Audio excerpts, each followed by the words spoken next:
この飛行機は飛びすぎるので責任は取りません。自己責任でお願いします。本にそう書いてくれる。その後どういうことになろうと自己責任でお願いします。逆にキャッチとしてはいいかもしれない。記者の説明文のところに飛ばしてみたくなりますね。そうよくネットでのね広告なんかが気配薬のね広告なんで、もう毛が生えると一言も入ってない。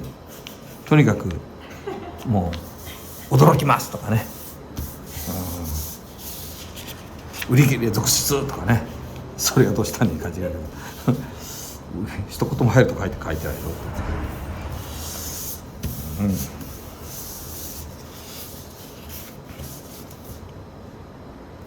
僕の飛行機はいろんな YouTuber の紙飛行機と何が違うんですかっていうところですね。他の YouTuber の紙飛行機、多くの飛行機は結構ハサミ入れてる飛行機も多いじゃないですか。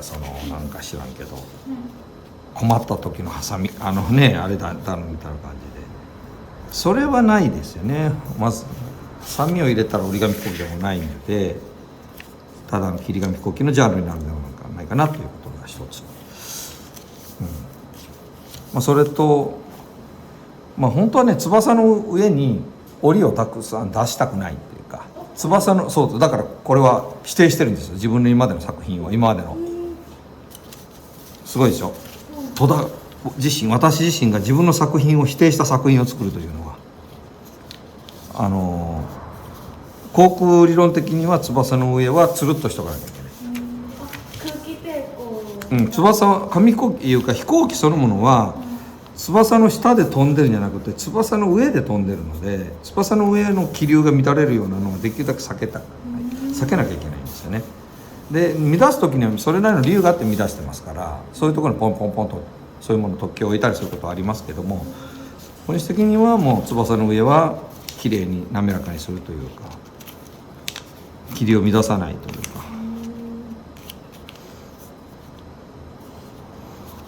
だからできたらめには作ってなくて、一つの檻は基本は点と点線と線いろいろ基準を明確にしながら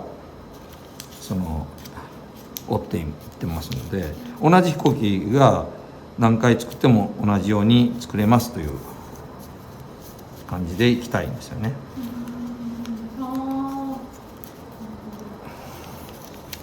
折り紙のジャンルとしては、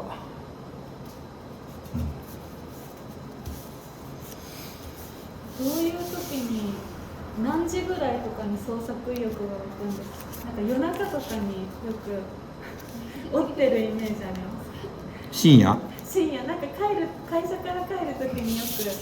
深夜折ってますよ。だから折ってますね。まさにそうです。深夜眠くないなと思ったらもう折ってますよね。もうじゃあ毎日折ってもいいぐらいですか？いや、そういうことはないよね。だからそこまであれじゃないけど、眠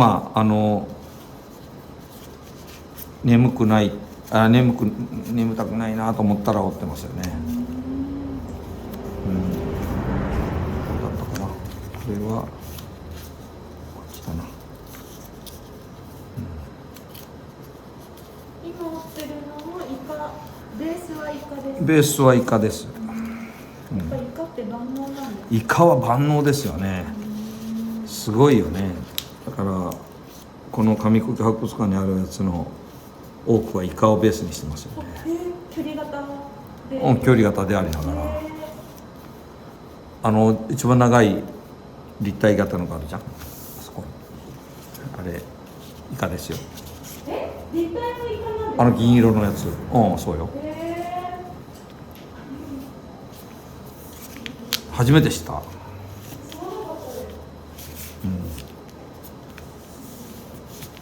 イカだらけ。イ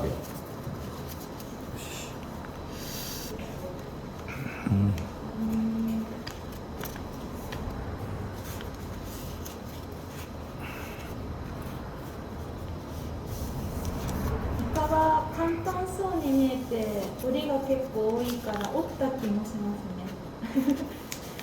折ったぞっていう達成感達成感あります。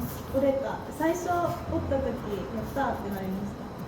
そこまでないそう社長レベルになるかなーっていう感じがするけどね、あ、また突起があるやつですね。そうさっきのそうさらに変形型だもんね。垂直力この位置にこの三角形であるっていうのがミソだよね。それに意味があるんですか、その位置に。ないあ、ないいやいや言っちゃいけないけど、いやあるんですよ、あるんですけど、そこまで深くはないよね。かっこいいじゃないですか。かっこいいです。今までの飛行機と比べてなんかこう出て変態者に来て出てきそうなやつ、うやーんな感じ。はい、出来上がり。